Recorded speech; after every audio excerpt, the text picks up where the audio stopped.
అన్ని విషయములలో దేవుని మాట వింటున్నారా? ఆయన మీతో చెప్పిన పని చేస్తున్నారా? అన్ని విషయములలో వర్ధిల్లుచున్నారా? అయితే సత్యవాక్కు అనే టీవీ కార్యక్రమాన్ని వీక్షిద్దాం. Praise the Lord. Jesus Christ prayer ministries వారు నిర్వహించు సత్యవాక్కు అనే టీవీ కార్యక్రమాన్ని వీక్షిస్తున్న మీ అందరికీ మా వందనాలు. ఇప్పుడు మా మామయ్య గారైన పాస్టర్ ఏ సాల్మన్ రాజు గారు వాక్యోపదేశాన్ని అందించెదరు. మనందరం విని దైవ దీవెనలు పొందుకుందాం. Praise the lord. ప్రభువు నామానికి మహిమ కలుగును గాక.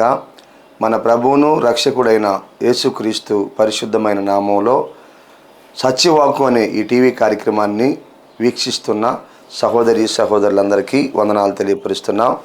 మంచిది పిల్లరా, ఈ సమయమందు దేవుని వాక్యాన్ని మనం వినడానికి స్పాన్సర్ చేసిన కుటుంబం సహోదరి శాంతమ్మ గారు. ప్రభునామంలో శాంతమ్మ గారికి వందనాలు తెలియపరుస్తున్నాను. ప్రభు వారిని వారి కుటుంబాన్ని దీవించునుగాక. సమయమందు దేవుని వాక్యాన్ని మనం చదువుకొని ముందుకు కొనసాగుదాం. పరిశుద్ధమైన బైబిల్ గ్రంథం నుంచి ఆదికాండము 24వ అధ్యాయము మొదటి వచనాన్ని చదువుకుందాం. అబ్రహాము బహుకాలము గడిచిన వృద్ధుడయ్యుండెను. అన్ని విషయముల్లోనూ యెహోవా అబ్రహామును ఆశీర్వదించెను. ప్రార్థన చేసుకున్నాం. ప్రేమ కలిగిన మా ప్రియ పరలోకమందున్న మా తండ్రి, పరిశుద్ధుడా, నీ స్తోత్రాలు స్తుతులు చెల్లిస్తున్నాం. చదవబడిన లేఖన భాగాన్ని దీవించండి, ఆశీర్వదించండి. మీ పక్షమున నిలవబడుకున్న నన్ను జ్ఞాపకం చేసుకోండి.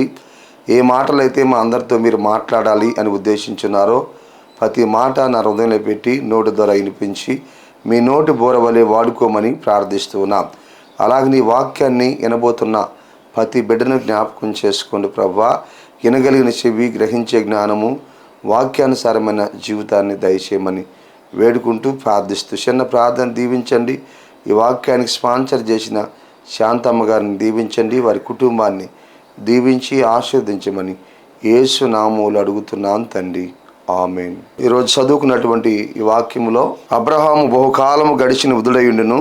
అన్ని విషయముల్లోనూ యెహోవా అబ్రహామును ఆశీర్వదించెను. ఈ లేఖన భాగాన్ని మనం చూస్తున్నాము. అబ్రహాము భక్తుడు మనకు కనిపిస్తున్నాడు. ఆయన బహుకాలము గడిచిన వృద్ధుడై ఉన్నాడు. అప్పటికీ దేవుడు ఆయన్ని ఆశీర్వదించి దీవించున్నాడు. ఎన్ని విషయాల్లోనంటే అన్ని విషయాల్లో దేవుడు అబ్రహాముని దీవించాడు, ఆశీర్వదించాడు, వర్ధలింపజేశాడు. ప్రతి విషయంలో కూడా అబ్రహాము ఆశీర్వదించబడ్డాడు, దీవించబడ్డాడు, వర్ధిల్లాడు, అభివృద్ధి పరచబడ్డాడు. ఆయనకి ఏ లోటు లేకుండా దేవుడు సహాయం చేశాడు. దేవుడు ఆయన కార్యం జరిగిస్తూ వచ్చాడు. ఆయన కుటుంబ విషయంలో ఏ లోటు లేదు, ఎటువంటి ఇబ్బంది లేదు.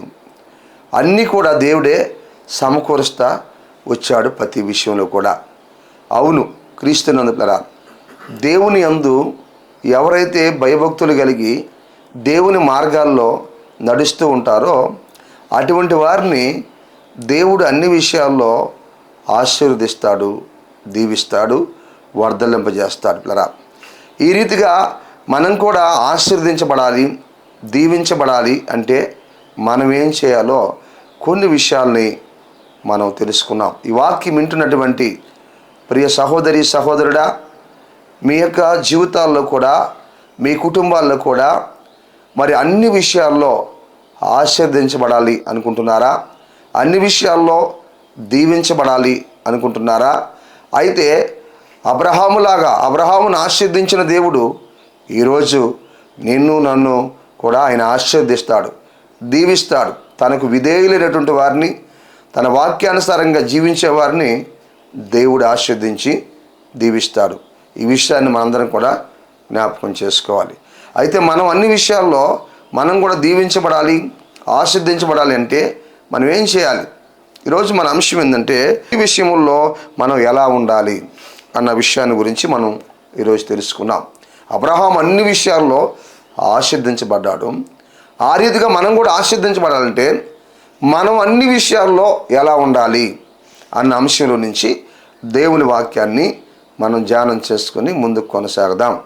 మొట్టమొదటిగా పిల్లరా, మనం అన్ని విషయంలో దేవుని మాట వినాలి. దేవునికి మహిమ కలుగునుగాక. పిల్లరా, అన్ని విషయముల్లో మనం దేవుని మాట వినాలి. అటింటా వచ్చాడు అబ్రహాం. ప్రతి విషయంలో కూడా దేవుని మాట ఇంటా వచ్చాడు గనుక దేవుని చేత, దేవుని ద్వారా ఆయన ఆశీర్వదించబడ్డాడు, దీవించబడ్డాడు. అబ్రహాముని పిలిచినప్పుడు ఆయన మాట విన్నాడు. ఆయన మాటకు విధేయుడయ్యాడు. విధేయుడై ఆయన పంపించినటువంటి చోటుకల్లా వెళ్ళిపోయాడు. మారు మాట లేకుండా వెళ్ళిపోయాడు. దేవుడు ఏది అడిగితే అది ఇస్తా వచ్చాడు కనుక తన జీవితంలో మరి గొప్ప ఆశీర్వాదాన్ని చూడగలిగాడు. మనం అన్ని విషయంలో మనం ఎలా ఉండాలి అంటే మొదటి పాయింట్, మనం అన్ని విషయంలో దేవుని మాట వినాలి. వాక్యం వింటున్నటువంటి సహోదరుడా, నిజంగా దేవుని ఆశీర్వాదాన్ని నువ్వు పొందుకోవాలి అంటే, దేవుని యొక్క దీవెన నువ్వు పొందుకోవాలంటే అన్ని విషయాల్లో దేవుని మాట వినాలి. కొన్నిసార్లు మన జీవితాల్లో కొన్ని విషయాల్లో దేవుని మాట వింటాం, కొన్ని విషయాల్లో దేవుని మాట మనం వినం. గమనించండి, అలా కాదు, అన్ని విషయాల్లో దేవుని మాట వినాలి. దేవుడు మనతో మాట్లాడుతున్నప్పుడు, దేవుడు మన హృదయాన్ని హెచ్చరిస్తూ ఉన్నప్పుడు, దేవుడు మన హృదయాన్ని ప్రేరేపిస్తున్నప్పుడు, దేవుడు మన హృదయాన్ని గద్దిస్తూ ఉన్నప్పుడు అన్ని విషయాల్లో మనం దేవుని మాట వినాలి. ఎందుకు అంటే వాక్యము రాయబడి ఉంది ఈ రీతిగా. చూద్దాం, పరిశుద్ధమైన బైబిల్ గ్రంథం నుంచి అపోస్తలుల కార్యముల గ్రంథము 3వ అధ్యాయము 22వ వచనంలో ఒక మాట ఇక్కడ రాయబడింది. మోషే ఇట్లనెను, ప్రభు అయిన దేవుడు నా వంటి యొక్క ప్రవక్తను మీ సహోదరుల నుండి మీ కొరకు పుట్టించును. ఆయన మీతో ఏమి చెప్పినాను అన్ని విషయముల్లో మీరు ఆయన మాట వినవలెను.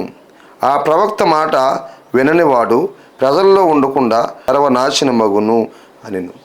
సరే, గమనించండి, ఇక్కడ వాక్యం రాయబడి ఉంది.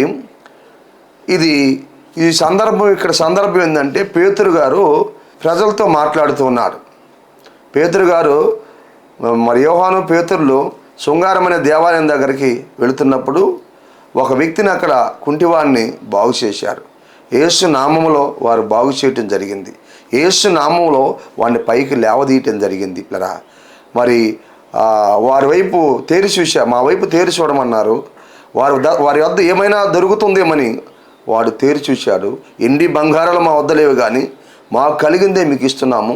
నజరేయుడైన యేసు నామములో లేచి నడవమన్నప్పుడు వాడు వెంటనే పైకి లేచి దిగ్గున లేచి మరి వారి శీలమండలం బలమును పొంది లేచి నిలిచి నడుస్తూ గంతులేస్తా దేవాలయంలోకి వారి అంటే వెళ్ళాడు కదా. ఆ విషయాన్ని చూసినటువంటి వారందరూ కూడా వీడు ఎలా బాగుపడ్డాడు, ఇతను బాగు చేసింది ఎవరు, ఇతను ఏ విధంగా బాగుపడ్డారు అని అక్కడ ఉన్నటువంటి ప్రజలందరూ కూడా మరి అనుకుంటూ ఉన్నారు. అక్కడ ఉన్నటువంటి ఇశ్రాయేల్ అయితే అనేక మంది ప్రజలు అనుకుంటూ ఉన్నారు, ఆశ్చర్యపోతూ ఉన్నారు. వాడు ఎంతో కాలం నుంచి అక్కడ మరి నడవలేని స్థితిలో ఉన్నాడు, ఈరోజు ఎలా నడవగలుగుతున్నాడు అని చాలామంది ఆశ్చర్యపోతూ ఉన్నప్పుడు వీళ్ళని అంటున్నారు, మీరు వీళ్ళు బాగు చేసేవారు అని చెప్పి వీళ్ళని గనపరుస్తూ ఉన్నప్పుడు అప్పుడు మాట్లాడుతున్నాడు మరి పేతురు గారు, ఎందుకు మీరు మరి ఇలాగ ఈ విధంగా ఉన్నారు, ఆయన బాగు చేసింది ఎవరో తెలుసా, మరి ఆ యొక్క కుంటివాడిని లేవదీసింది ఎవరో తెలుసా, ప్రభువుని యేసు క్రీస్తుల వారే లేవదీసింది. ఒకప్పుడు ఆయన మీ మధ్యలోకి వచ్చాడు, కానీ మీరు ఆయన మాట వినలేదు, మీరు తునీకరించారు, మీరు ఆయన మాట వినలేదు, మీరు ఆయన అంగీకరించలేదు, ఆయన చెప్పినట్టు మీరు చేయలేదు, మీ పితరుల నాటి నుండి అలాగే చేస్తూ వచ్చారు. ఏ నామమున వాడు బాగుపడ్డాడంటే యేసు నామమే వాడిని బాగు చేసింది, యేసు నామములనే వాడు బాగుపడ్డాడు, మేలు పొందుకున్నాడు అని చెప్తూ ఈ యొక్క మాటను ఆయన అక్కడ ఉపయోగించడం జరిగింది. ఏ మాట అంటే ఆ కాలంలో మరి పాత నిబంధన కాలంలో మోషే గారు మరి తెలియపరిచాడు ఈ మాటను, ఇశ్రాయేల్ ప్రజలకి తెలియపరిచాడు ఈ మాటను. అదే మాట ఇదిగో ఇప్పుడు పేతురు గారు కూడా మరి ఆ ప్రజలకి, ఇశ్రాయేల్ ప్రజలకి తెలియపరుస్తున్నాడు.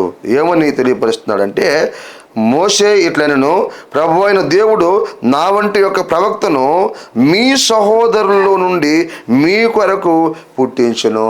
దేవునికి మహిమ కలుగును గాక. ఆ రోజు మోషే ఇశ్రాయేల్ ప్రజలతో చెప్పాడు, ఆ మాటను ఇప్పుడు జ్ఞాపకం చేస్తున్నాడు పేతురు గారు ఇశ్రాయేలు ప్రజలకి. ఎందుకంటే నా వంటి ఒక ప్రవక్తను మీ సహోదరుల్లో మీ కొరకు పుట్టించును. చూసారా, గమనించండి. మోషే ఒక ప్రవక్తగా ఉన్నాడు. నాలాంటి ఒక ప్రవక్తను అనగా ఎవరి గురించి చెప్పబడినటువంటి మాట ఇదంటే ప్రభు అయినటువంటి యేసు క్రీస్తుల వారి గురించి చెప్పబడినటువంటి మాట. క్రీస్తునందున అవును, ఇశ్రాయేల్ లేక జాతి కొరకై, ఇశ్రాయేలీ లేక ప్రజల కొరకై, ఇంకా అనేకుల కొరకై యేసు క్రీస్తుల వారి ఈ లోకంలో జన్మించాడు. ఈ లోకంలో జన్మించాడు. 2026 సంవత్సరాల క్రితము ఆయన జన్మించాడు. ఆయన జన్మించక మునిపే గమనించండి, ఇదిగో ప్రవచనం చెప్పబడింది, ప్రభువు గురించి ప్రవచనం చెప్పబడింది. ఆ ప్రవచనం ఇదిగో మోషే తెలియపరుస్తున్నాడు, ఇశ్రాయేలు ప్రజలకు తెలియపరుస్తున్నాడు. నా అంటే ఒక ప్రవక్తను మీ కొరకై, చూశారుగా, గమనించండి, నా అంటే ఒక ప్రవక్తను మోషేట్లను ప్రభు అయిన దేవుడు నా వంటి ఒక ప్రవక్తను మీ సహోదరుల్లో నుండి మీ కొరకు పుట్టించను అని చెప్పాడు. మొదటి మాట ఇక్కడ మనం ఆలోచన చేస్తే, అక్కడ మోషే చెప్పాడు ఇశ్రాయేలు ప్రజలతో, ఇక్కడ పుట్టకముందు ఆయన చెప్పాడు, పుట్టిన తర్వాత కూడా ఇదిగో పుట్టి మరి ఆయన తర్వాత చనిపోయి తిరిగి లేచి పరలోకానికి ఆరోహణం అయిపోయిన తర్వాత పేతురు గారు ఇశ్రాయేలు ప్రజలతో ఇక్కడ మాట్లాడుతున్నాడు. అక్కడ ఉన్న జన సమూహంతో మాట్లాడుతున్నాడు. ఈ వాక్యాన్ని బట్టి ఏమర్థమవుతుందంటే అక్కడ ఇశ్రాయేలు ప్రజల కొరకై మరి దేవుడు వాళ్ళ ఇశ్రాయేలు ప్రజల కొరకై ప్రభు అయిన యేసు క్రీస్తుల వారు ఇదిగో వారి కొరకై జన్మించాడు, ఇంకా అనేకుల కొరకై జన్మించాడు అని దేవుని వాక్యం మనకి అర్థమవుతా ఉంది. వాక్యం వింటున్నటువంటి నా ప్రియ సహోదరి సహోదరుడా, ఆలోచించి దేవుని వాక్యము మరి మనకు తెలియపరుస్తూ ఉంది. ఈ వాక్యం వింటున్న దేవుని బిడ్డ మనందరం గ్రహించాలి. దీంట్లో నుంచి మనం నేర్చుకున్నటువంటి సత్యం ఏమిటో తెలుసా? ఇక్కడ ఇశ్రాయేలు ప్రజల కొరకై అక్కడ ప్రభువు మరి జన్మిస్తాడని ప్రవచనం చెప్పబడింది. కేవలం వారి కొరకు మాత్రమే కాదు, ప్రపంచంలో ఉన్నటువంటి వారందరి కొరకై ఆయన జన్మించాడు. అయితే అక్కడ సందర్భం అది కనుక మరి వారి కొరకే జన్మిస్తాడని మోషే ముందుగానే మరి ప్రవచనం చెప్పటం జరిగింది. గమనించండి క్రీస్తునంటారా. అయితే మన జీవితాల్లో కూడా ఇది మనకి ఎలా వర్తిస్తుంది అంటే, మన కొరకై ఇదిగో ఒక సేవకుడిని మన కొరకై ప్రభు ఏర్పాటు చేస్తున్నాడని మనం గ్రహించాలి.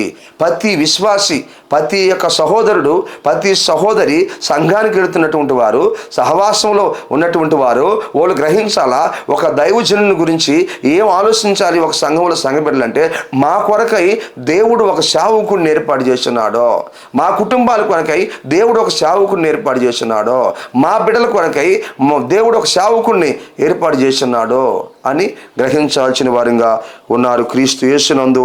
ప్రియ దేవుని బిడ్డలారా, ఎందుకో తెలుసా? మనల్ని ప్రభు వైపు త్రిప్పడానికి, ప్రభు మార్గాల్లో నడిపించడానికి ఒక సేవకుడిని ఏర్పాటు చేస్తున్నాడు. ఈ వాక్యం వింటున్నటువంటి నా ప్రియ సహోదరి సహోదరుడా, మీ కొరకై ప్రభు ఒక సేవకుడిని మీ కొరకై ఏర్పాటు చేస్తున్నాడు. మీ కుటుంబాల కొరకై ఒక సేవకుడిని ఏర్పాటు చేస్తున్నాడు. అందుకే ఆయన మీకు సువార్తను చెప్పి, మీకు వాక్యాన్ని అందిస్తూ, సంఘములో మిమ్మల్ని బలపరుస్తూ ముందుకు నడిపిస్తూ ఉన్నాడు. అలాంటి దైవజనుల్ని, సంఘ కాపర్ని మరి మీరు గుర్తించాలని దేవుని వాక్యం ఇక్కడ తెలియపరుస్తూ ఉంటుంది. గమనించండి, దైవజనుడిని మీ కొరకై దేవుడు ప్రభు ఏర్పాటు చేస్తున్నాడో, మీ కుటుంబాల కొరకై ఏర్పాటు చేస్తున్నాడో, మీ పిల్లల కొరకై ఏర్పాటు చేస్తున్నాడో, మీ ఆత్మలను రక్షించడానికి ఏర్పాటు చేశాడో, మిమ్మల్ని ప్రభువులోకి నడిపించడానికి ఏర్పాటు చేశాడో, మీ ఆత్మలను కాపాడడానికి ఏర్పాటు చేశాడో ప్రభు ఏర్పాటు చేశాడు. ప్రభువే మీ కొరకై ఒక సేవకుణ్ణి ఏర్పాటు చేస్తున్నాడన్న సంగతిని ప్రతి విశ్వాసి మరిచిపోకూడదు. ఈరోజు చాలామంది ఇదిగో అలాంటి గ్రహింపు లేనివారుగా ఉంటూ ఉన్నారు. చాలామంది వ్యతిరేకిస్తూ ఉంటున్నారు. చాలామంది విరోధంగా ప్రవర్తిస్తూ ఉంటున్నారు. మీ కొరకై ప్రభు సేవకుల్ని ఏర్పాటు చేస్తున్నాడో, మీ భవిష్యత్తు కొరకై సేవకుల్ని ఏర్పాటు చేస్తున్నాడో, మీ కుటుంబాల కొరకై సేవకుల్ని ఏర్పాటు చేస్తున్నాడో, మీ మేలు కొరకై సేవకుల్ని ఏర్పాటు చేస్తున్నారో అని ప్రతి విశ్వాసి సహోదరి సహోదరులు మర్చిపోకూడదు. ఇక్కడ రెండో మాట అంటాడు, ఆయన మీతో ఏమి చెప్పినానో అన్ని విషయంలో మీరు ఆయన మాట వినవలను. అవును కదా, ఆయన మీతో ఏం చెప్తాడో చూసారా? అక్కడ ప్రభువు గురించి చెప్పబడింది ఇశ్రాయేలు ప్రజలకి.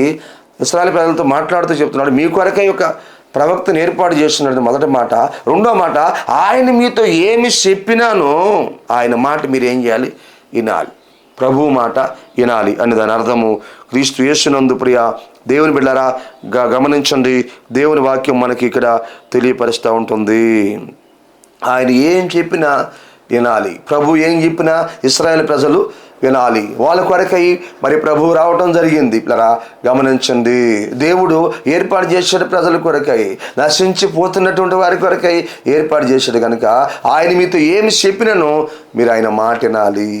అవును పిల్లరా గమనించండి, ఆ రోజు ఇశ్రాయేలు ప్రజలు విన్నారంటే ప్రభువు మాట వినలేదు. పిల్లరా ప్రభువుని నమ్మలేదు, ప్రభువు మాట వినలేదు, ప్రభువు మాట మీరారు. పిల్లరా గమనించండి, ప్రభువుని సిలువుకు అప్పగించడం జరిగింది. ఆలోచించండి, సిలువుకేయమని కేకలు వేశారు. ప్రియ సహోదరి సహోదరుడా గమనించే వాక్యం తెలియపరుస్తుంది. అదేవిధంగా మనం ఆలోచన చేస్తే ఇది మనకి ఎలా మరి వర్తిస్తుంది అని మనం గమనిస్తే పిల్లరా, ఒకటి మన కొరకై ఒక సేవకులను దేవుడు ఏర్పాటు చేస్తున్నాడు ప్రభు అని మనం గుర్తించాలి. రెండోదిగా ఆ సేవకులు మనతో చెప్పింది మనం వినాలి. ఆ సేవకులు దేవుని వాక్యాన్ని మనకు బోధిస్తున్నప్పుడు, ఆ సంఘ కాపరి దేవుని వాక్యాన్ని మనకు బోధిస్తున్నప్పుడు ఆ మాట మనం వినాలి. అన్ని విషయాల్లో ఆయన మాట మీరు వినండి అని వాక్యం రాయబడి ఉంది. ఈ వాక్యం వింటున్నటువంటి సహోదరి సహోదరుడా, మీ సేవకుల ద్వారా దేవుడు మీతో మాట్లాడుతూ ఉన్నప్పుడు అన్ని విషయాల్లో ఆయన మాట మీరు వింటున్నారా? ఆయన మాటకు మీరు విలువిస్తున్నారా? ఆయన మాట ప్రకారంగా మీరు జీవిస్తున్నారా? ఆయన నోట నుండి వచ్చే మాట అది ప్రభువు మాట అని మీరు గుర్తిస్తున్నారా? పరిశుద్ధాత్ముడే ఆయనలో చేరి మాట్లాడుతున్నాడు అని మీరు గుర్తిస్తున్నారా? ఒక సంఘాన్ని ఏర్పాటు చేసి, ఒక మందిరాన్ని ఏర్పాటు చేసి, ఒక సేవకులను ఏర్పాటు చేసి ఉన్నాడు అంటే అది దేవుని ప్రణాళికలో జరుగుతున్న విషయాన్ని మనం జ్ఞాపకం చేసుకోవాలి. దేవుడే ఏర్పాటు చేసినాడు, ఆ సేవకుల్లో చేరి ఆ దేవుడే మాతో మాట్లాడుతున్నాడు అని గ్రహించగలగాలి ప్రతి సహోదరి సహోదరుడు. ఈరోజు అలా గ్రహించగలుగుతున్నావా? ఆయన మీతో ఏమి చెప్పినానో మీరు ఆయన మాట వినాలి. వాక్యం వింటున్నటువంటి సహోదరి సహోదరుడా ఆలోచించు. ఈరోజు మీ సంఘ కాపరి, మీ దైవజనుడు, మీ కొరకై ప్రభు ఏర్పాటు చేసినటువంటి సేవకుడు దేవుని వాక్యాన్ని మీకు బోధిస్తున్నప్పుడు ఆ వాక్యానికి మీరు లోబడుతున్నారా? ఆ వాక్యానికి మీరు కట్టుబడుతున్నారా? ఆ వాక్యానుసారంగా మీరు జీవిస్తున్నారా? ఆ వాక్యమైన వెలుగులో మీరు నడిపించబడుతున్నారా? ఆలోచించండి. ఈరోజు మనం అలా జీవించాలి. అలా జీవిస్తే దేవుని ద్వారా మనము ఆశీర్వదించబడతాం, దీవించబడతాం. పిల్లరా గమనించండి, అందుకే ఆయన మీతో ఏమి చెప్పినానో ఆయన మాట వినవలను. అనేకులు మరి మనం ఆలోచన చేస్తే దైవ సేవకుల నోటి నుండి వచ్చేటువంటి ఆ మాటలు అన్నీ మనకు అనుకూలంగా ఉండవు, మనకు ప్రతికూలంగా ఉంటాయి. మనల్ని బాధ పెట్టే మాటలుగా కొన్ని ఉంటాయి, మనల్ని గాయపరిచే మాటలుగా కొన్ని ఉంటాయి, మనల్ని అవమానపరిచే మాటలుగా కొన్ని ఉంటాయి. ఎందుకంటే ఆ మాటలన్నీ మనకు అనుకూలంగా ఉండవు. గమనించండి, మనకి ఇష్టంగా ఉండవు. ఎందుకంటే మన ఆలోచనలు వేరేగా ఉంటాయి, మన తలంపులు వేరేగా ఉంటాయి, మన ఉద్దేశాలు వేరేగా ఉంటాయి, మన మార్గాలు వేరేగా ఉంటాయి. కనుక మరి దేవుని ఉద్దేశాలు వేరే, దేవుని తలంపులు వేరే, దేవుని ఆలోచనలు వేరే, దేవుని యొక్క నియమాలు వేరే. ఆయన ఆ యొక్క ఉద్దేశాలను, ఆయన తలంపులను సేవకుల్లో పెట్టి, వాళ్ళ హృదయంలో పెట్టి సంఘముతో ఆయన మాట్లాడతాడు కదా. అలా ఆయన మాట్లాడినప్పుడు కొన్ని నీలో తప్పులు కనిపిస్తూ ఉండొచ్చు, కొన్ని లోపాలు నీలో కనిపిస్తూ ఉండవచ్చు, కొన్ని ఒడిదుడుకులు నీలో కనిపిస్తూ ఉండవచ్చు, కొన్ని బలహీనతలు నీలో కనిపిస్తూ ఉండవచ్చు. అలా కనిపించినప్పుడు అవి నీకు బాధగా అనిపించచ్చు, అవి నిన్ను గాయపరిచినట్టుగా అనిపించచ్చు, అవి నిన్ను అవమానపరిచినట్టుగా అనిపించురా. అవి నీకు ఎట్ట అనిపించినా అవి నీ మంచి కోసమే అని నువ్వు గ్రహించాలి. అవి నీ మేలు కోసమే అని నువ్వు గ్రహించాలి, అవి నీ ఆశీర్వాదం కోసమే అని నువ్వు గ్రహించి అన్ని విషయాల్లో ఆయన మాట వినాలి. అవి నీకు ఇబ్బందిగా ఉన్నా, అవి నీకు అవమానంగా ఉన్నా, అవి నీకు బాధ కలిగించినా సరే అవి నీ మేలు కోసమే నువ్వు గ్రహించగలగాలి, గుర్తించగలగాలి. అన్ని విషయాల్లో ఆయన మాట వినాలి. కొన్ని విషయాల్లో విని కొన్ని విషయాల్లో వినకపోవటం కాదు. అబ్రహాం ఏం చేశాడు? అన్ని విషయాల్లో ఆశీర్వదించబడ్డాడు. అయితే నేను నువ్వు అన్ని విషయాల్లో మనం కూడా దీవించబడి ఆశీర్వదించబడాలి అంటే అన్ని విషయాల్లో ఆయన మాట వినాలి. క్రీస్తును ఎలా అంటే మన కొరకై ఒక సేవకున్న రోజు ఇశ్రాయేలు కొరకై యేసుక్రీస్తుల వారిని ఏర్పాటు చేసినట్టుగా దేవుడు ఈరోజు మన కొరకై ఒక సేవకుడిని ఏర్పాటు చేశాడు. ఆ రోజు యేసుక్రీస్తుల వారిని పుట్టించినట్టుగా ఆయన్ని జన్మింపజేసినట్టుగా ఇదిగో ఈరోజు కూడా మన కొరకై ఒక సేవకుని దేవుడు ఏర్పాటు చేస్తున్నాడు. కనుక రెండోదిగా అన్ని విషయాల్లో మనం ఆయన మాట వినాలి. నీ సంఘ కాపరి, నీ ఆత్మను కాసే కాపరి, నిన్ను మంచి మార్గంలో నడిపించే కాపరి, దేవుడు ఏర్పాటు చేసుకున్నటువంటి కాపరి నీ కొరకై, నీ కుటుంబం కొరకై అని గుర్తించాలి, గ్రహించాలి. ప్రియ దేవుని బిడ్డ, ఆలోచించి సమయంలో వాక్యం మనకి తెలియపరుస్తూ ఉంటుంది. అదేవిధంగా మనము ఆలోచన చేసినట్లయితే ఇంకొక మాట కూడా అక్కడ రాయబడి ఉంది. పిల్లరా, మనం గుర్తిస్తే ఇంకొక మాట కూడా అక్కడ రాయబడి ఉంది. ఆ ప్రవక్త మాట విననివాడు ప్రజల్లో ఉండకుండా సర్వనాశనమగును అన్నాడు. చూసారా, ఆ రోజు ప్రవచనం అది నెరవేర్చబడింది. ఎవరిలో నెరవేర్చబడింది? ఇశ్రాయేలు ప్రజల్లో నెరవేర్చబడింది. ఇశ్రాయేలులో మరి ప్రభు మాట వినకపోవటం ద్వారా చాలా నష్టపోవాల్సి వచ్చింది. ప్రజల్లో ఉండకుండా సర్వనాశనమగును ఆ ప్రవక్త మాట ఎన్నవాడు, అనగా ప్రభువు మాట ఎన్నవాడు. ఇశ్రాయేలు ప్రజల కొరకై దేవుడు ప్రభువుని ఏర్పాటు చేశాడు. ఒకటి. రెండోదిగా ఆయన మాట అన్ని విషయాల్లో వినాలని వాక్యం రాయబడింది. మూడోదిగా ఆయన మాట వినకపోతే ప్రజల్లో ఉండకుండా సర్వనాశనం అయిపోతారు అని వాక్యము రాయబడి ఉంది. ఇది ఎవరిలో నెరవేర్చబడింది, ఎవరిలో జరిగింది అంటే ఇశ్రాయేలు ప్రజల్లో ఇది జరిగింది. క్రీస్తునంటారా ఏ విధంగా జరిగిందంటే ఇశ్రాయేలు ప్రజల కొరకై మరి దేవుడు మరి ప్రభు యేసుక్రీస్తు వారిని ఏర్పాటు చేశాడు. ఆ సంగతిని వాళ్ళు గుర్తించలేకపోయారు. ఆయన వాళ్ళతో మాట్లాడుతూ వచ్చినప్పటికి కూడా ఆయన మాట వినకుండా ఉన్నారు. తర్వాత వాళ్ళు నష్టపోవటం జరిగింది. ఎప్పుడు నష్టపోవడం జరిగిందంటే ఒకానొక సందర్భంలో నష్టపోయారు. యెరూషలేములో యుద్ధం జరిగింది. గమనించండి, యెరూషలేములో యుద్ధం జరిగినప్పుడు ఇదిగో యెరూషలేము మందిరం అంతా కూడా కూల్చబడటం జరిగింది. మరి ఆ యొక్క ప్రాకారం అంతా కూడా పడగొట్టడం జరిగింది. అక్కడ చాలా ఇబ్బంది జరగటం జరిగింది. అయితే ఏ విధంగా అంటే అప్పుడు ఇశ్రాయేలు అందరూ కూడా నష్టపోవటం జరిగింది. ప్రజల్లో ఉండకుండా వాళ్ళు చెల్లాచెదరైపోయారు. 3 విధాలుగా వారు నష్టపోవటం జరిగింది. కొందరేమో మరి ఆ యొక్క యుద్ధములో మరి చంపబడ్డారు, అక్కడే చంపబడ్డారు. యెరూషలేములో చంపబడ్డారు. వాళ్ళు చంపబడినప్పుడు ఇదిగో ఆ యొక్క రక్తము, వారి యొక్క రక్తము యెరూషలేము ఈదుల్లో కాలువలై పారింది. క్రీస్తునందులారా వాళ్ళ రక్తం అంతా కూడా యెరూషలేము ఈదుల్లో కాలువలై పారింది. చంపబడ్డారు, అనేక మంది చంపబడ్డారు. కారణం ఏంటంటే ప్రభు మాట వారు వినలేదు, ప్రభు మాటకు లోబడలేదు. అందుకే అనేక మంది చంపబడ్డారు. మరి కొంతమంది అలాగా చంపబడ్డారు. గమనించండి, దాదాపుగా అనేక మంది 10 లక్షల మంది చంపబడ్డారు క్రీస్తునందు. మరి కొంతమందినేమో మరి బానిసలుగా పట్టుకొని వెళ్ళడం జరిగింది. కొంతమందిని బానిసలుగా పట్టుకొని వెళ్ళడం జరిగింది శత్రువులు. బానిస అంటే ఇంకెప్పటికీ వాళ్ళ దగ్గర బానిసలుగా ఉండాలి. గమనించింది, వాళ్ళు పెట్టింది తినాలి, వాళ్ళు చెప్పింది చేయాలి, లేకపోతే వాళ్ళ చేతుల్లో చంపబడతారు. వాళ్ళ జీవితకాలం అంతా కూడా బానిస బ్రతుకుతూ మరి ఉండాల్సిందే. కొంతమందిని మరి శత్రువులు బానిసలుగా తీసుకుని వెళ్ళారు వాళ్ళ ప్రాంతానికి. గమనించండి, తీసుకుని వెళ్ళి వాళ్ళని అమ్మేయటం జరిగింది. ఆ రోజుల్లో పశువులను అమ్మినట్టుగా మార్కెట్లో మనుషులను కూడా అమ్మేసేది క్రీస్తునందు. ఆ రీతిగా గమనించండి, పశువుల్ని గొర్రెలను అమ్మినట్టుగా ఆ రోజుల్లో మార్కెట్లో అమ్మేసేటువంటి వారు అలాగ బానిసలుగా తీసుకెళ్ళి అమ్మేసారు మార్కెట్లో కొంతమందిని. గమనించండి, మరి కొంతమంది ఏమో ప్రపంచం నలుదిక్కుల యెరూషలేము నుంచి చెదిరిపోవటం జరిగింది. క్రీస్తునందు అనేక ప్రాంతానికి వాళ్ళు చెదిరిపోయారు. ఇశ్రాయేలు ప్రజలందరూ కూడా ప్రజల్లో ఉండకుండా చెల్లాచెదురైపోయారు. కొంతమంది ఏమో చంపబడ్డారు, కొంతమంది ఏమో బానిసలుగా పట్టబడి మార్కెట్లో అమ్మేయబడ్డారు. కొంతమంది ఏమో మరి ప్రాణాలతో తప్పించుకొని ప్రపంచం అంతా చెదిరిపోయారు. కారణం ఏమిటో తెలుసా? వారు ప్రభువు మాట లేదు. దేవుడు ప్రభువుని వాళ్ళ కొరకై నియమిస్తే అది వాళ్ళు నమ్మలేదు. ప్రభు వాళ్ళతో మాట్లాడుతూ వస్తే దానికి ఒళ్ళోబడలేదు. అందుకనే ఆ ప్రవక్త మాట విననివాడు ప్రజల్లో ఉండకుండా సర్వనాశనమగునని వాక్యం రాయబడి ఉంది. అందుకే క్రీస్తు యేసునందున మన జీవితాల్లో కూడా ఇదిగో మనం గుర్తించాలి. ఒకటి, మరి దైవ సేవకుల్ని సంఘ కాపరిని మన కొరకై దేవుడు ప్రభు ఏర్పాటు చేశాడని గుర్తించాలి ప్రతి ఒక్కరూ. రెండోది ఏం చేయాలి అంటే పిల్లరా, ఆయన ఏం చెప్పినా అనగా దేవుని వాక్యాన్ని ఏది బోధించినా ఆ వాక్యాన్ని అన్ని విషయాల్లో మనం ఏం చేయాలి, ఆయన మాట వినాలి. మూడోది, అలా ఒకవేళ వినకపోతే నష్టపోతాము. సంఘ కాపరి దైవ సేవకులు మాట, దేవుని మాట వారి నోటి గుండా వచ్చినప్పుడు ఆ మాట వినకపోతే నష్టపోతాము. క్రీస్తునందు ఏ విధంగా నష్టపోతామంటే, రేపు పరలోక రాజ్యాన్ని పోగొట్టుకుంటామో, రేపు నిత్యత్వాన్ని పోగొట్టుకుంటామో, రేపు పరిశుద్ధుల గుంపులో మనం ఉండమో, పరిశుద్ధుల సైన్య సమూహంలో మనం కోల్పోతారు పిల్లరా.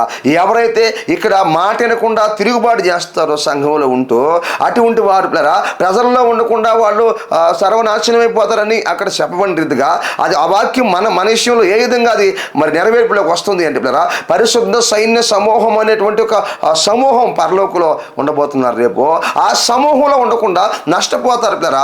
నిత్య నాశనానికి వెళ్ళిపోతారు, నిత్య నరకానికి వెళ్ళిపోతారు, నిత్య అగ్నిగుండానికి వెళ్ళిపోతారు. అగ్ని ఆరదు, పురుగు జావదు, ఆ ప్రాంతానికి వెళ్ళిపోతారు. క్రీస్తు యేసునందు ప్రియ దేవుని బిడ్డలారా గమనించండి. అందుకనే అన్ని విషయముల్లో మనం ఎలా ఉండాలి అన్న అంశం గురించి మనం మొదటి పాయింట్ మనం చూసాము పిల్లరా. గమనించండి, అన్ని విషయముల్లో చూసారు, ఆలోచించండి. మనం అన్ని విషయముల్లో దేవుని మాట వినాలి. అప్పుడు అబ్రహాం అన్ని విషయంలో ఆశీర్వదించబడినట్టుగా మన జీవితాల్లో కూడా మనం ఆశీర్వదించబడతాం. రెండో విషయాన్ని మనం చూద్దాం. రెండో విషయాన్ని మనం జ్ఞాపకం చేసుకున్నట్లయితే, యోహాను రాసినటువంటి మూడో పత్రికలో 2వ వచనం నుండి 4వ వచనం వరకు కొన్ని విషయాలు మనం చూస్తే, ప్రియుడా, నీ ఆత్మ వర్ధిల్లుచున్న ప్రకారము నీవన్ని విషయముల్లో వర్ధిల్లుచు సౌఖ్యముగా ఉండవలనని ప్రార్థిస్తున్నాను. నీవు సత్యమును అనుసరించి నడుచుకొనిచున్నావు గనుక సహోదరులు వచ్చి నీ సత్య ప్రవర్తన గురించి సాక్ష్యము చెప్పగా విని బహుగా సంతోషించితిని. నా పిల్లలు సత్యము అనుసరించి నడుచుకొనిచున్నారని వినుట కంటే నాకు ఎక్కువైన సంతోషము లేదు. రెండో పాయింట్ ఏంటంటే, మనం తెలుసుకునేది మన పిల్లరా, మనం అన్ని విషయముల్లో వర్ధిల్లాలి. దేవునికి మహిమ కలుగును గాక. ఒకటి, అన్ని విషయాల్లో మరి దేవుని మాట వినాలి మనం. రెండోదిగా అన్ని విషయాల్లో వర్ధిల్లాలి. క్రీస్తు యేసునందు ప్రియ సహోదరి సహోదరుడా గమనించండి, మన జీవితాల్లో అన్ని విషయాల్లో మనం వర్ధిల్లాలి. రెండో పాయింట్ ఇది గమనించండి. అబ్రహాము అన్ని విషయాల్లో ఆశీర్వాదాన్ని పొందుకున్నాడు. మన జీవితాల్లో కూడా అన్ని విషయాల్లో మనం వర్ధిల్లాలి. మనము అభివృద్ధి పరచబడుతూ ఉండాలి, మనం విస్తరించబడుతూ ఉండాలి, నానాటికి మనం బలపరచబడుతూ ఉండాలి. అన్ని విషయాల్లో కూడా వెనకబడిపోయినటువంటి వారంగా మనం ఉండకూడదు, అడుగుబడిపోయినటువంటి వారంగా మనం ఉండకూడదు, బలహీనమైన స్థితిలో మనం ఉండకూడదు పిల్లరా. అన్ని విషయాల్లో మనం వర్ధిల్లాలి. వాక్యం తెలియపరుస్తుంది. రెండో పాయింట్ను మనం చూస్తున్నాం. వాక్యం వింటున్న సహోదరి సహోదరుడా, నీ జీవితంలో ఒకవేళ ఇంతవరకు వర్ధిల్లకుండా ఉన్నావా, నీవు ప్రభువుని అంగీకరించి కొన్ని సంవత్సరాలు గడిచిపోయినా కానీ మరి నీవు అనేక విధాలుగా వెనకబడిపోన్నావా, ఒక్కసారి ఆలోచించు. నువ్వెందుకు వెనకబడిపోన్నావు? నీవు మరి ప్రభువుని నమ్ముకొని అంగీకరించి కూడా మరి ఎందుకు వెనకబడిపోయినా? ఇంకా ఒకవేళ నీలో ఏదన్నా లోపం ఉందేమో, ఇంకా ఏదన్నా బలహీనత నీలో ఉన్నాయేమో, నువ్వు ఇంకా సరి చేసుకోవాల్సింది ఏదైనా ఉందేమో, నువ్వు ఇంకా దిద్దుకోవాల్సింది ఏదైనా ఉందేమో, నువ్వు ఇంకా మార్చుకోవాల్సింది ఏదైనా ఉందేమో, ఒక్కసారి ఆలోచించాలని మరి దేవుడి సమయం ముందు మనతో మాట్లాడుతున్నాడు. మరి నెలలు గడిచిపోతున్నాయి, సంవత్సరాలు గడిచిపోతూ ఉన్నాయి. నువ్వు ప్రభు సంఘానికి వస్తున్నావు, కానీ ఇదిగో నువ్వు ఇంకా ఆర్థికంగా వెనకబడిపోన్నావు, ఆత్మీయంగా వెనకబడిపోన్నావు, అనేక విధాలుగా నీవు బలహీనపరచబడి ఉన్నావు. తాత్కాలికంగానే ఒకవేళ నువ్వు సంఘములో ఉంటూ ఉన్నావా, నామకాస్తంగా సంఘములో ఉంటూ ఉన్నావా, ఈ సమయం ముందు ప్రభు మాట్లాడుతున్నాడు. అన్ని విషయాల్లో మనం వర్ధిల్లాలి. ప్రియా దేవుని బిడ్డ సహోదరి సహోదరుడు, అన్ని విషయాల్లో మనం వర్ధిల్లాల్సిన వారంగా ఉన్నాం. అలా వర్ధిల్లాలి అంటే మొట్టమొదటిగా మనం ఏం చేయాలి అంటే, మొట్టమొదటిగా మనం గమనించండి, ప్రియుడా నీవన్ని విషయాల్లో ఏం చేయాలి, వర్ధిల్లాలి. వాక్యం రాయబడింది. మన జీవితాల్లో మొట్టమొదటిగా మనం ఏం చేయాలంటే ఆత్మలో వర్ధిల్లాలి. భౌతికంగా మనం వర్ధిల్లాలంటే మొదటి మెట్టు ఏమిటంటే ఆత్మలో మనం వర్ధిల్లాలి. ఆత్మీయ జీవితంలో మనం వర్ధిల్లాలి. ఆత్మీయ జీవితంలో మనం ఎదగాలి. ఆత్మీయ జీవితంలో మనం బలపరచబడుతూ రావాలి. ఆత్మీయ జీవితంలో మనం బలహీనంగా ఉండకూడదు. ఎవరు ఆశీర్వదించబడతారు, ఎవరు వర్ధిల్లుతారు అంటే పిల్లరా, మన జీవితాల్లో కూడా మనం వర్ధిల్లాలంటే మొట్టమొదటిగా ఆత్మలో వర్ధిల్లాలి. సహోదరి సహోదరుడా, ఆత్మలో వర్ధిల్లాలి అని వాక్యం మనకి ఇక్కడ తెలియపరుస్తుంది. మనం మొదట ఆత్మీయ జీవితంలో వర్ధిల్లాలి, ఆత్మీయ జీవితంలో ఎదగాలి, ఆత్మీయ జీవితంలో మనం చక్కగా నాటబడాలి, ఆత్మీయ జీవితంలో ఎదుగుతూ రావాలి, ఆత్మీయ జీవితంలో ఫలించాలి, ఆత్మీయంగా ఎదుగుతూ రావాలి. మనం పిల్లరా గమనించండి, మొదటి మన జీవితాల్లో ఏం చేయాలి అంటే ఆత్మీయ జీవితంలో ఎదగడానికి ప్రారంభించాలి. ఈరోజు చూడండి, అనేక మందిని మనం ఆలోచన చేస్తే మరి భౌతికంగా వర్ధిల్లాలని చూస్తున్నారు, కానీ ఆత్మలో వర్ధిల్లాలి. ప్రియుడా, నీ ఆత్మ వర్ధిల్లుతున్న ప్రకారము అని రాయబడింది. అక్కడ అన్ని విషయాల్లో నువ్వు వర్ధిల్లాలని వాక్యం రాయబడింది. అంటే దాని అర్థమైంది, మొట్టమొదట మనం ఆత్మలో వర్ధిల్లాలి, నువ్వు ఆత్మలో ఎదగాలి, నువ్వు ఆత్మలో బలపడాలి, నువ్వు ఆత్మలో స్థిరపరచబడుతూ రావాలి. నీ ఆత్మీయ జీవితంలో అన్ని విషయాల్లో నువ్వు ఎదగాలి. మరి నువ్వు ప్రార్థనలో ఎదగాలి, విశ్వాసంలో నువ్వు ఎదగాలి, భక్తిలో నువ్వు ఎదగాలి, నీతిలో నువ్వు ఎదగాలి, యథార్థంగా జీవించే విషయంలో నువ్వు ఎదగాలి, నిరీక్షణ కలిగి ఉండే విషయంలో నువ్వు ఎదగాలి. ఆత్మ సంబంధమైనటువంటి ప్రతి విషయంలో నువ్వు ఎదుగుతూ రావాలి. గమనించండి, ఈరోజు ఏం జరుగుతూ ఉంది, అనేక మంది విషయాలు అంటే ఆత్మీయ జీవితంలో ఎదగడం లేదు కానివ్వండి, ఆర్థికంగా ఎదగాలని, ఆర్థికంగా వర్ధిల్లాలని అనేక మంది ప్రయత్నం చేస్తున్నారు.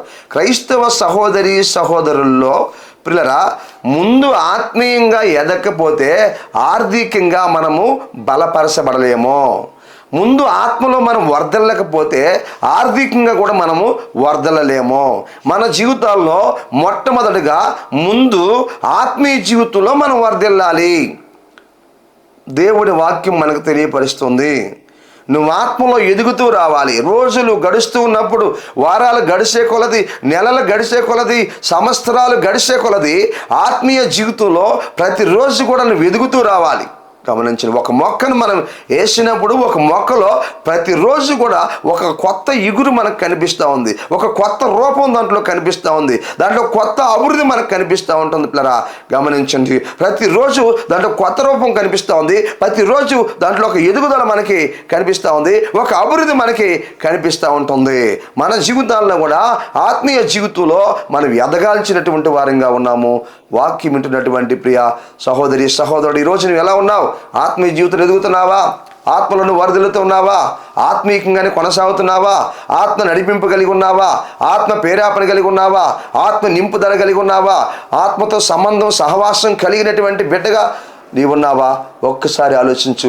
మొట్టమొదటిగా మన జీవితంలో ఆత్మీయ జీవితంలో మనం ఎదగాలి. రెండోదిగా అప్పుడు అన్ని విషయంలో మనము వర్ధిల్లుతాం. దేవునికి మహిమ కలుగును గాక. క్రీస్తు యేసునందు ప్రియ దేవుని బిడ్డలారా, ఆలోచించండి. మనలో ఒక ఆత్మ ఉంది కనుక ఆ ఆత్మలో మనం ఏం చేయాలి? ఎదగాలి. ఆ వాక్యములో మనము ఎదగాలి, సత్యములో మనము ఎదగాలి, నీతి భక్తి యథార్థతలో మనం మొట్టమొదటిగా ఎదగాలి. వాటిల్లో ఎప్పుడైతే మనం ఎదగతామో రెండోదిగా ఆర్థికంగా మనం వర్ధిల్లుతాము. ఆర్థిక ప్రతి లోటును దేవుడు తీరుస్తాడో, ఆర్థిక వనరులన్నీ దేవుడు మనకు సమకూరుస్తాడో, ప్రతి లోటును దేవుడు తీరుస్తాడో, ప్రతి కుదువును ప్రభు మనకు తీరుస్తాడో. గమనించండి, దేవుని వాక్యం మనకి తెలియపరుస్తుంది. ఆర్థికంగా మనకు కావాల్సినవన్నీ కూడా దేవుని నామములో మనకు సమకూర్చబడతాయి. ప్రభు మనకి అనుగ్రహిస్తూ వస్తాడు. మన కుటుంబాల్లో లోటు ఉండదు, మన సంఘాల్లో లోటు ఉండదు, మన సహవాసంలో లోటు ఉండదు. ఆయన మనకు సహాయం చేస్తూ వస్తాడు. ఈ విషయాన్ని మనందరం గ్రహించాల్సిన వారంగా ఉన్నాం.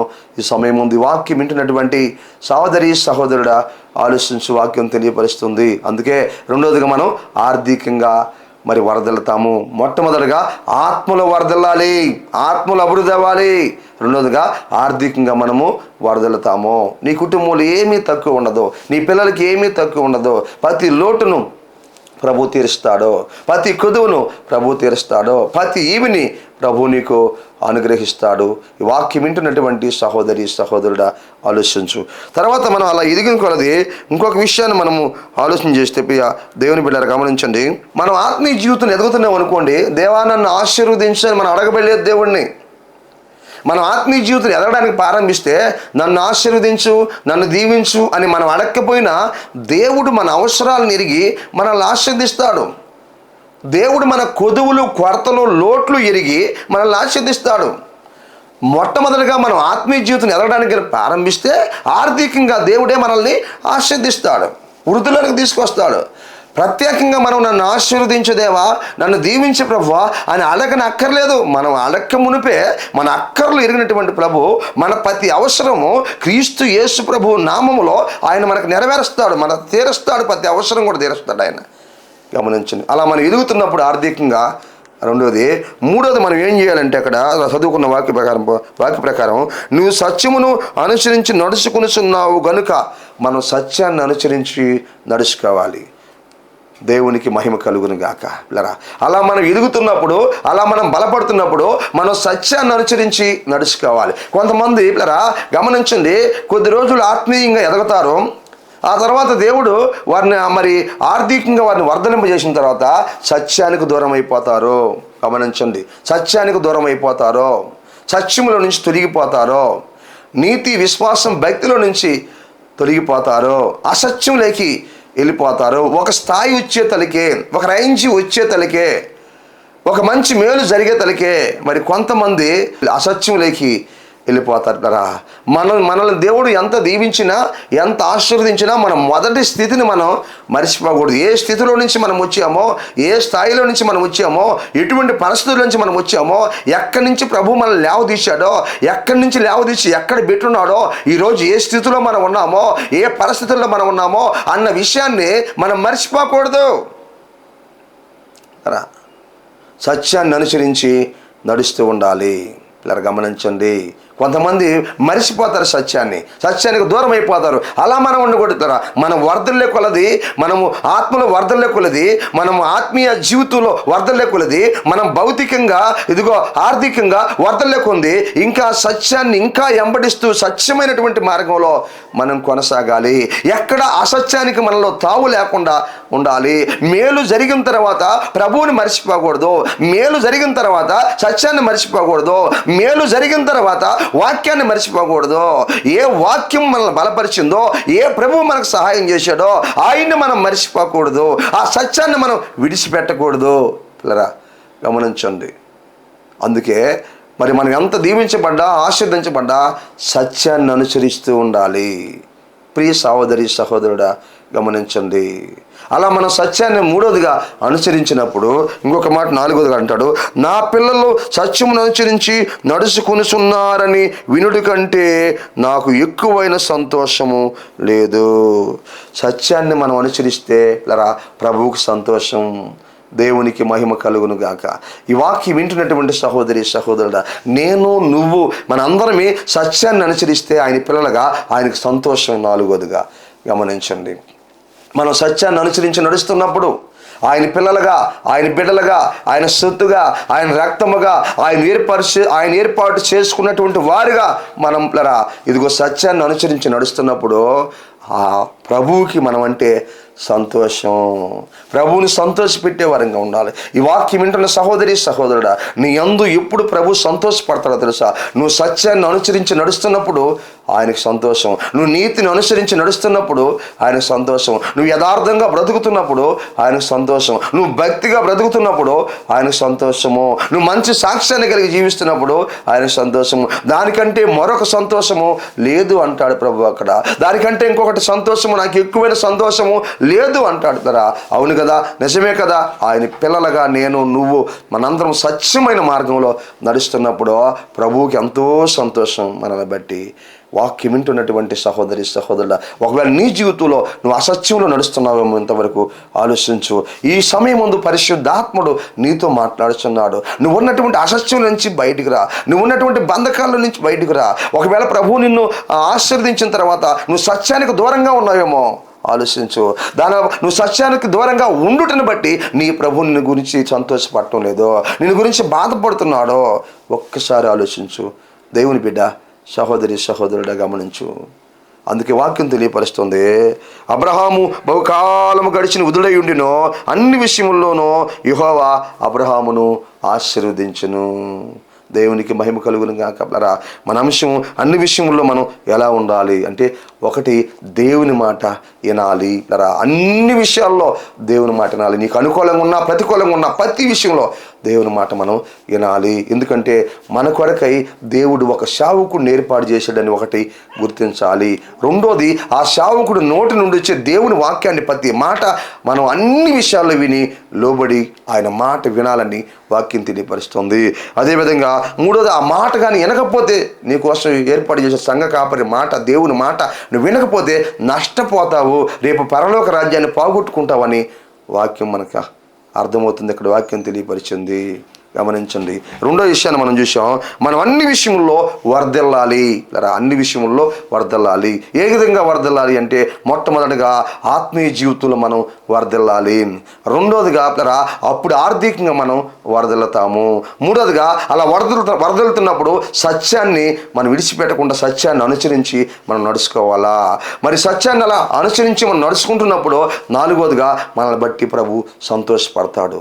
ఈ వాక్యం వింటున్న సహోదరి సహోదరుడా, నీ జీవితంలో ఏమర్థమైంది? నీకు నువ్వు ఎలా జీవిస్తున్నావు, ఎలా బ్రతుకుతున్నావు ఆలోచించు. అన్ని విషయాల్లో లోబడుతున్నావా? ఇదిగో నువ్వు ఒక్కసారి అర్థం చేసుకో. ఇదిగో నువ్వు అన్ని విషయాల్లో దేవుని మాట వింటే అన్ని విషయాల్లో నువ్వు మరి వర్ధలతావు. ప్రభువైన యేసుక్రీస్తు వారు మన కొరకై 2026 సంవత్సరాల క్రితము కన్య మరియమ్మ గర్భం ముందు జన్మించి ఈ లోకంలో 33.5 సంవత్సరాలు జీవించాడు. ఆయన ధనవంతుడై ఉండి దరిద్రులైన మన కొరకై ఈ లోకంలోకి వచ్చాడు. వచ్చి ఇదిగో మనల్ని ధనవంతులుగా చేయడానికి, మనల్ని భాగ్యవంతులుగా చేయడానికి ఆయన లోకంలోకి వచ్చి తన ప్రాణాన్ని పెట్టి రక్తమును గార్చి శిలువ మాను మీద మరణించి సమాధి చేయబడి తిరిగి లేచి పరలోకానికి ఆరోహణమయ్యాడు. మన కొరకై అనేకమైన నివాస స్థలాలు అక్కడ ఏర్పాటు చేస్తున్నాడు. నేడు రేపు రాబోతున్నాడు. ఆయన రాకడ కొరకై మనందరం సిద్ధపడదాం. అట్టి కృప ప్రభువు మనకు దయచేయునుగాక. ప్రార్థన చేసుకున్నాం. ప్రేమ కలిగిన తండ్రి, స్తోత్రాలు. ఈ వాక్యాన్ని నిన్న ప్రతి బిడ్డను మీరు జ్ఞాపకం చేసుకొని బలపరచండి. వాక్యానుసారమైన జీవితాన్ని దయచేయండి.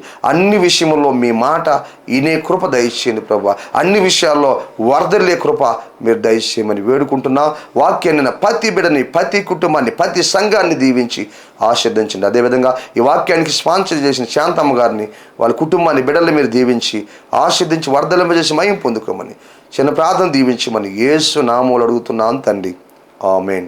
మన పరమ తండ్రి అయిన దేవుని ప్రేమ, ఆయన కుమారుడైన యేసుక్రీస్తు వారి కృప, పరిశుద్ధ ఆత్మదేవుని కన్నుని సవాసము ఇక్కడ ఉన్న మనకి భూలోకున్న సకల పరిశుద్ధులందరికీ ఇప్పుడు ఎల్లప్పుడూ సదాకాలము తోడై ఉండి నడిపించునుగాక, ఆమేన్. ఇంతవరకు దేవుని వాక్యాన్ని శ్రద్ధగానే మీ అందరికీ ప్రభు యేసు నామములో వందనాలు. ప్రభు మిమ్మల్ని అందరినీ దీవించి ఆశీర్వదించునుగాక, ఆమేన్. మీ ప్రార్థన అవసరతలకు సంప్రదించవలసిన మా ఫోన్ నంబర్లు 9959458024 మరి యొక్క నంబర్ 9640495124. మా అడ్రస్ కోడూరు కండ్రిగా సోస్త్రికం టీపీ గూడూరు మండలం, నెల్లూరు జిల్లా. మీ అందరికీ మా వందనాలు.